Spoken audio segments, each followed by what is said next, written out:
This is the Dollemore Daily, and I'm Jesse Dollemore. Hey everybody, we made it. Listen, 1 year ago today, the grounds that I stand on, these hallowed grounds some would consider them, were assaulted by thousands of Donald Trump supporters in an effort to overturn a free and fair election.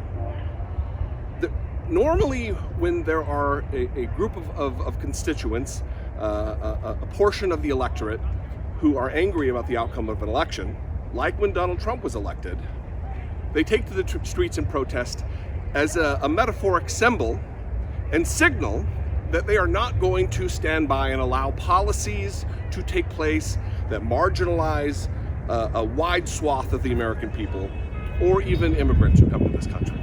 That's not what took place on January 1st or January 6th. What took place on January 6th was a concerted, violent effort to change the outcome of an election that was free and fair and settled through the democratic process. They came here because their guy lost and they wanted to keep him in office, even if that meant a violent assault on this building and by extension, our democracy. They wanted to strip your vote away from you, to disenfranchise you if you voted for Joe Biden. Part of the reason that I moved here is because of this. I wanted to cover this. I want to have proximity to this building and the people who work here. We've got a big year ahead of us. We have our leaders now.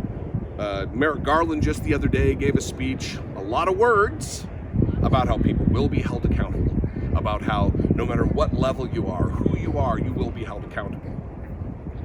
I laud him for the speech, it's great, but it is only words until something actually takes place, until an investigation into Donald Trump takes place, until we start seeing indictments, until a grand jury is impaneled and things take place. It is only words. Joe Biden just today gave a speech. I agree with everything he said, and I'm going to cut to it here. But if it only is a speech, then it is worthless. We need action, not words. This is what he said. We must be absolutely clear about what is true and what is a lie. And here's the truth. The former President of the United States of America has created and spread a web of lies about the 2020 election. He's done so because he values power over principle, because he sees his own interest as more important than his country's interest, than America's interest, and because his bruised ego matters more to him than our democracy or our Constitution. He can't accept he lost. Finally, the third big lie being told by a former president and his supporters is that the mob who sought to impose their will through violence are the nation's true patriots. Is that what you thought when you looked at the mob ransacking the Capitol, destroying property, literally defecating in the hallways, rifling through the desks of senators and representatives, hunting down members of Congress? Patriots? Not in my view. To me, the true patriots were the more than 150 Americans who peacefully expressed their vote at the ballot box, the election workers who protected the integrity of the vote, and the heroes who defended this Capitol. You can't love your country only when you win. You can't obey the law only when it's convenient. You can't be patriotic when you embrace and enable lies.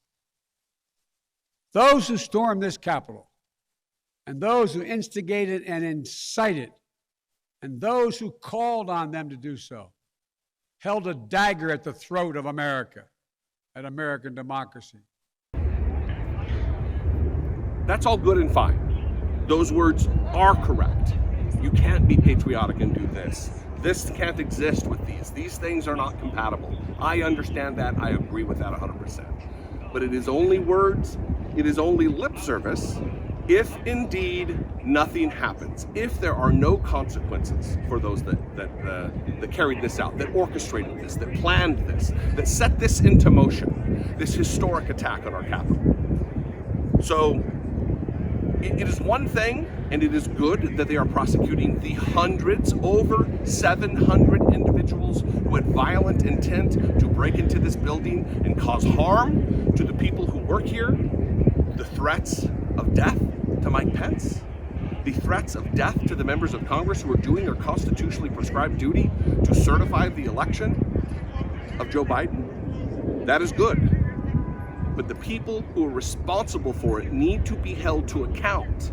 That means low-level idiots like Roger Stone, orchestrators like Steve Bannon, and the cadre of undemocratic, anti-democratic assholes. Them too, but also Donald Trump, the man who stood but a mile from here on the ellipse, giving a speech inciting an insurrection against the United States. Speeches are great. Prosecutions are another thing, because a speech doesn't hold someone accountable. Words about patriotism and lofty language don't deliver indictments. And that's where we are.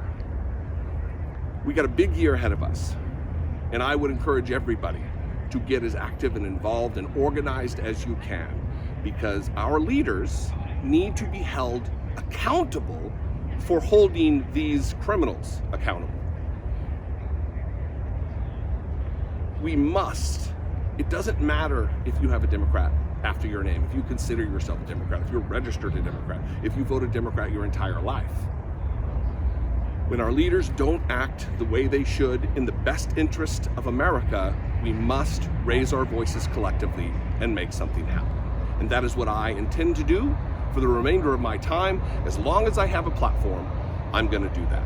Whether it be on YouTube or my podcast, I'm always going to try to hold power to account, whether they're on my team or not. And I would expect you to, I would urge you to do the same. Big year. We're here, not fully officially moved in. Sunday's the move-in day. After that, there's going to be some regular content.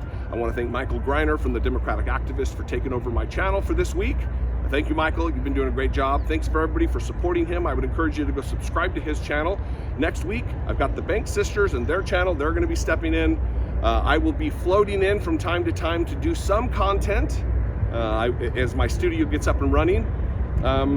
I love you guys. I appreciate you very much. Thank you for all of your time and attention, your support through this tumultuous move. It has been kind of a nightmare, but we are here and we are ready to make some content.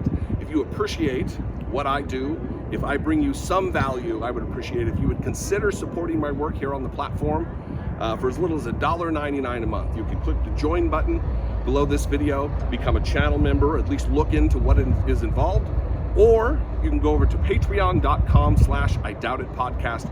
Both those are fantastic ways to help support my mission, my goals, my objectives, which I hope are also your goals, your mission, and your objective.